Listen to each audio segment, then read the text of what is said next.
បាទជម្រាបសួរបងប្អូនអរគ្នាខ្ញុំកំសាំងមកការសំណង់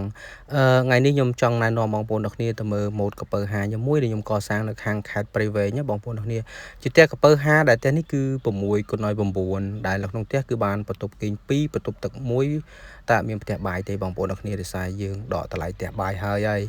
ផ្ទះនេះគឺស្រស់ស្អាតមែនទែនដូចបងប្អូនបានឃើញអញ្ចឹងនិយាយទៅតាក់ទងជាមួយនឹងការងារខ្ញុំគិតថាកន្លែងតាណាក៏ដោយ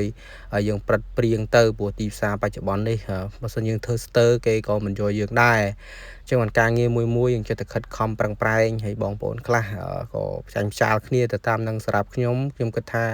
យើងប្រឹងទៅសម័យនេះហើយអតិថិជនមិនមែនគេល្ងងទេហើយបើអតិថិជន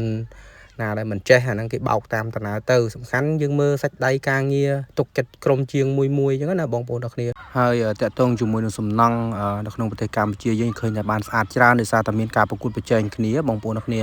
ហើយម៉ូដនេះខ្ញុំធ្លាប់ធ្វើនៅខាងឧដុង្គខាងពោធិ៍សាត់និយាយទៅច្រើនការដ្ឋានដែរបងប្អូនអរគ្នា